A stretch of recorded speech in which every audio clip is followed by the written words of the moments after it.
համարյա տևական ժամանակ է Նիկոլ Փաշինյանը հայ առաքելական եկեղեցու դեմ այսպես հակաքարոզչություն է իրականացնում, տեսնում ենք ամենօրյա ռեժիմով ստատուսներ է գրում, որտեղ հատուկ անդրադարձ է ունենում սրբազաններին, այլ բարձրաստիճան հոգևորականներին, նրա թիրախում է մասնավորապես վեհաբար հայրապետը, Փաշինյանը ինչ է այս ամենով փորձում հասկացնել։ Նախ բերեք սկսենք այն հանգամանքից, որ Նիկոլը իշխանության գալուց անմիջապես հետո է սկսել հարձակվել եւ հալածել հայ առաքելական եկեղեցի եւ մեջտմեջ այս 7 տարիների ընթացքում եւս մենք ականատես ենք եղել բազմաթիվ փաստերի, թե ինչպես է Նիկոլ Փաշինյանը կամ նրա թիմակիցները փորձում ուրեմն նսեմացնել հայ առաքելական եկեղեցու դերը, ինչպես նաև հարձակումներ գործել հոգևոր ուրեմն դասի ներկայացուցիչների նկատմամբ։ Հիմա ենթադրում են, որ Նիկոլը ինչ-որ մի դարակազմիկ եւս մի հագահայկական քայլ է կատարել եւ այս միջոցով փորձում է մեկ գրագոցով երկու նապաստակ սպանել, նախ ուզուրպացնել հայ առաքելական եկեղեցին եւ ամբողջությամբ եկեղեցին ենթարկեցնել իրեն, որը բնորոշ է զուտ ուրեմն բողոքական պետություններին, որտեղ եկեղեցին գրեթե ամբողջությամբ վերահսկվում է գործող իշխանությունների կողմից եւ նաեւ բողոքական եկեղեցիներում է ընդունված, երբ որ քաղաքացիական ոչ հոգևոր անձինք ուրեմն կարող են միջամտել եկեղեցու ներքին գործերին։ Այդպիսի բան մեզ մոտ չկա եւ մեզ մոտ միշտ եղել է այն ուրեմն կանոնը, որի համաձայն հոգևորականությունը եւ եկեղեցին անջատված են պետությունից։ Երկրորդը ինձ թվում է, որ ինչ որ խնդիրներ կան Սյունիքի հետ, Նիկոլը ենթադրում են, որ Սյունիքի պահով ինչ որ խոստումներ է տվել պաշտոնական Բաքվին եւ նրա թիկունքում կանգնած պետություններին եւ հիմա փորձում է այս մեթոդներով կոպիտ ասած ջրել իր հերթական դավաճանությունը կապված Հայաստանի տարածքների չագերտավորացած արք ու վաճառքի հետ։ Ինչ վերաբերում է ընդհանրապես Նիկոլի վերջին գրառումներին, հատկապես այն փաստին, որ ինքը անընդհատ փորձում է ներկայանալ որպես նվիրյալ հավատացյալ հայ առաքելական Սուրբ եկեղեցու, նշեմ, որ իր գործունեությունը երբեք չի ապացուցել, որ ինքը հայ առաքելական Սուրբ եկեղեցու հետևորդ է կամ ընդհանրապես նվիրյալ է։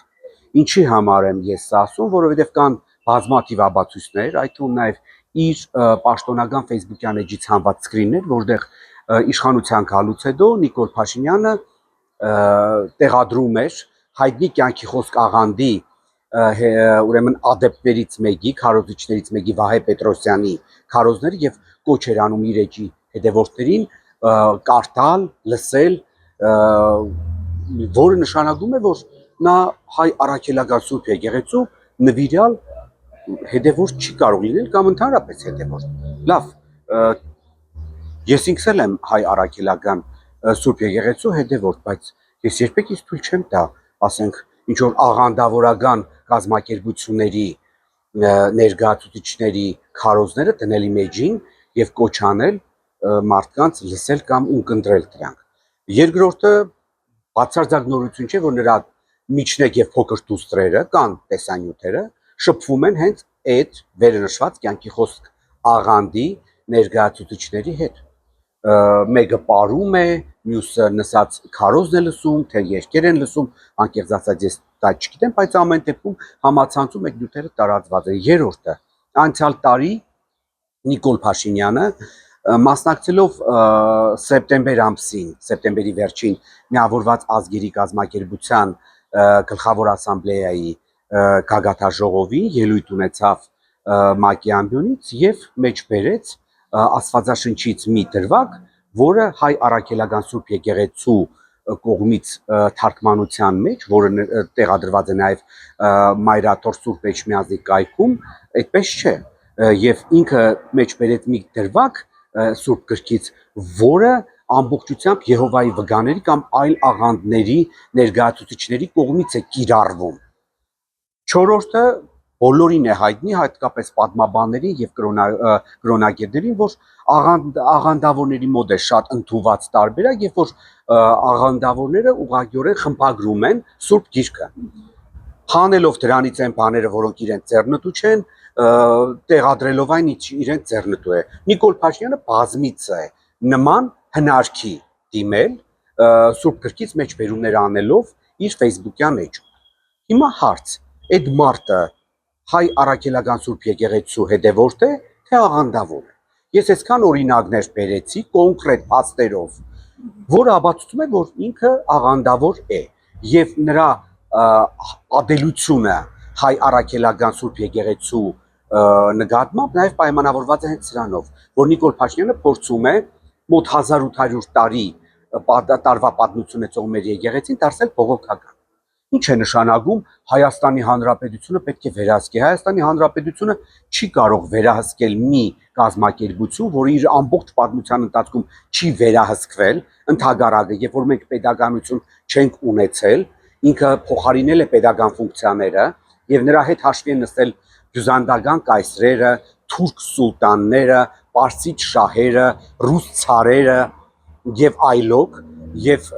փոխարինելով pedagogan ֆունկցիաները նաեւ հայոց ցեղասպանությունից հետո ամեն ինչ արել է հայապահպանման համար հայկական սփյուռքում եւ այն որ մեր սփյուռքը հիմա կա եւ չի ծուլվել ցեղասպանությունից հետո հիմնականում դա հայ առաքելական Սուրբ եկեղեցու գործունեության արդյունքում է կամ Հայաստանի Հանրապետությունում ապրում է 2.5-ից 2.9 միլիոն մարդ տարբեր տվյալներով սփյուռքում ապրում է մոտավորապես եւս 7-ից մինչև 7.5 միլիոն մարդ հիմա Հայաստանի Հանրապետությունը ինչ իրավունքով կարող է միջամտել հայ առաքելական Սուրբ եկեղեցու ներքին գործերին են պարագան երբ որ նա համահայկական է եւ հայության մեծ մասը ճնշող մեծամասնությունը ապրում է սփյուռքում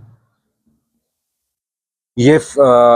ելի եմ նշում Նիկոլ Փաշինյանը ինչ որ նոր բան է արել Հայաստանի Հանրապետության դեմ ինձ թվում է սփյուռքի ինձ թվում է Սյունիքի բան է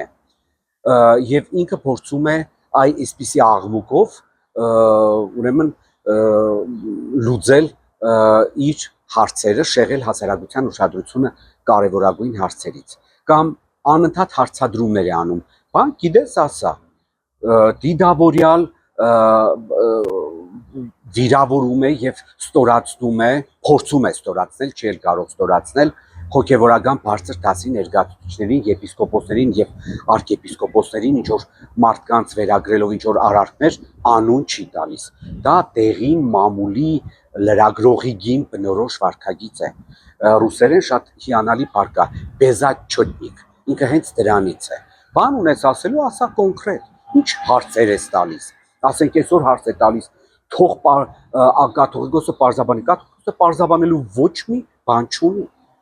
կան հարցեր որոնց պատասխանելը արդեն վիրավորական է հիմա ես էլ որպես Հայաստանի Հանրապետության քաղաքացի ուզում եմ իմանամ ինքը քանիսով է ծախել Արցախը Ադրբեջանին իշխանության գալուց հետո ասում էր Արցախը պետք է իր ճակատագիրը որոշի իշխանության գալուց առաջ ասում էր մենք չպետք է կիրառենք նույնիսկ փողզիջում բառը փողզիջումը դա Ադրբեջանի դեմ ծնգել է եւ Ադրբեջանի կամքը կատարել է Արցախը պետք է անկախանա եւ հետո 2020 թվականի նոյեմբերի 9-ին գնաց ու Արցախը ճանաչեց հոկտեմբերի 6-ին կներեք հոկտեմբերի 20 թվականի նոյեմբերի 9-ին կներեք Արցախի կամքը չհարցնելով գնաց կապիտուլյացիոն ակտը ստորագրեց 23 թվականի հոկտեմբերի 6-ին Պրահայի համաձայնագիրը ստորագրեց ինքը արցախցիներին հարցրել էր հա հարցրել էր այնպես որ այստեղ բազմաթիվ հարցեր կան նրան որին ինքը չի պատասխանում երբեք այսօր է հայտարարել որ կգաք ին 10-10-ին կհարցնեմ չէ 10-10-ից չեմ ուզում գալ դու հենց այսպես էլ պատասխանի դնում ենք քո նախկին ելույթները դնում ենք ներկայիս ելույթները մեկը մյուսին 100% հագասում է ինչ հարցնեմ ինչ ես մանիպուլացնելու կամ ինչ ես խոսելու Պարոն Համբարյան, ինչպես գիտենք, Նիկոլ Փաշինյանի կինը, քաղաքացիական կինը կրթվել է նորաձև ակցիան է, այսպես շարժումն է իրականացնում,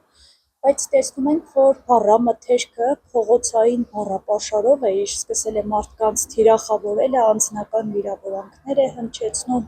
ասում է փորձում է այսպես պատասխանել իրենց վատ մեկնաբանություններ գրողներին եւ այլն նրա այս վարկագիծը ինչպես է բնորոշում, ինչով է սա պայմանավորված, շատերն ասում են իրենք զգում են իրենց իշխանության վախճանը, դրա համար այսպիսի քայլերի են դիմում, դուք ինչ տպավորություն եք ստանում։ Ինքը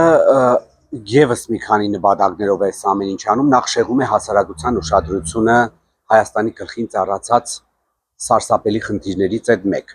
Երկրորդը փորձում է իրենց ընդրազանգվածին ցույց տալ, որ իրենք ուժեղ են։ Աննա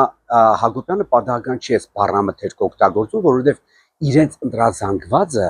այդ բառամթերքի հետևորդներն են։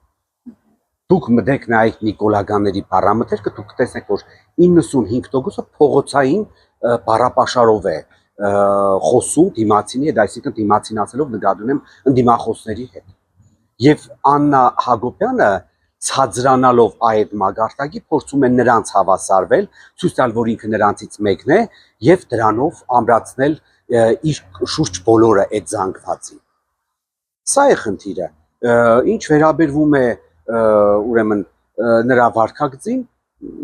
նորմալ է։ Այլ բան բացարձակ պետք չէր սպասել նրանից։ Բացարձակ։ Ինքը այն է, ինչ կա։ Վերջերս ասում է, ես ստիպված եմ իջել այդ մագարտակին, որբիսի նույն բառամթերքով պատասխանեմ ինձ քննադատողներին։ Ասենք ես պատմաբան եմ, հատկապես նոր եւ նորագույն շրջանի պատմություն եմ դասավանդում, ես այդ մեկ օրինակ չգիտեմ, որ ասենք օտար երկրյա պետությունների ղեկավարների կանայք իրենց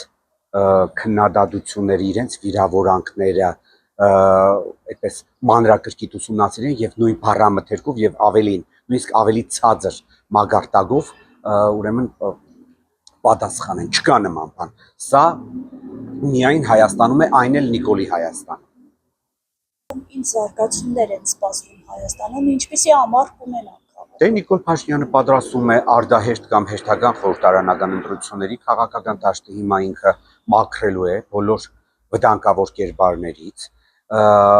Հենց սրանով է նաև պայմանավորված, որ ինքը եւ իր կողակցուհին ամեն ինչ անում են, որպեսզի իրենց շուրջ բոլորը ամրապնդեն համապատասխան մասսաներին։ Նիկոլի եկեղեցու դեմ շարժումը նաև նպատակ ունի իր շուրջը միավորել աղանդավորներին, որոնք գրեթե 95-98%-ով ընտրություններին քվեարկում են Նիկոլին եւ Նիկոլամերձ քաղաքական ուժերի օգտին, նույնն էլ կինն է անում, ինչպես ես նշեցի, այդ բառամթերքով ամրացնում է իրենց ընտրազանգվածը եւ իհարկե կատարելու են ադրբեջանա-թուրքական տանդեմի բոլոր պահանջները, բոլոր անխտիր պահանջները կատարվելու են, չի բացառվում, որ Նիկոլը խոստացել է պաշտոնական Բաքվին, որ 300-ից 400,000 ադրբեջանցիների կլցվի Հայաստան եւ նրանց հիմնական բնակավայրը կլինի Սյունիքը։ Հենց սրանով է նաև պայմանավորված, որ Նիկոլամերձ շրջապատի ներկայացուցիչները, օրինակ Ալեն Սիմոնյանը, իբր թե խոսույթներ է տարածում, որ ասենք պետք է մենք համակերպենք, որ հայերը ադրբեջանցիների հետ պետք է առևտուր անեն, շփվեն եւ այլն եւ այլն։ Ուրեմն նշեմ ձեզ, որ Ադրբեջանը երբեք Հայաստանի հետ առևտուր չի անի, երբեք թույլ չի տա, որ Հայաստանը զարգանա, որովհետև դա Ադրբեջանի ծրագրերի մեջ չի մտնում, որովհետև Ադրբեջանի գլխավոր նպատակն է Հայաստանը ծնկի բերել եւ ոչնչացնել։ Եվ ամենակարևորը, եթե մեր ժողովուրդը հավատում է Ալենին եւ Ալենանմաններին, առաջարկում եմ մտնել ադրբեջանական լրատվական կայքեր, որոնք ենթարկում են ամբողջությամբ Ալիևի ընտանիքին եւ տեսնել, թե ինչ բառամթերքով են խոսում ադրբեջանցիները հայերի եւ Հայաստանի Հանրապետության մասին։ Իդեպ նաեւ նշեմ, որ եկեղեցու դեմ հարձակումները նաեւ պատվիրված է Բաքվից։ Բացարձակ պատահական չէ, որ իրեն Կովկասի մահմեդականների առաջնորդ հռչակած Ալլահ շուքուր Փաշազադեի հագա եկեղեցական զառանցանքներից եւ հարձակումներից հետո Նիկոլը, այսպես ասած, պասերով պաս ընդունեց նրանից այդ գնդակը եւ սկսեց ինքը հարձակումներ գործել հայ առաքելական Սուրբ եկեղեցու նկատմամբ։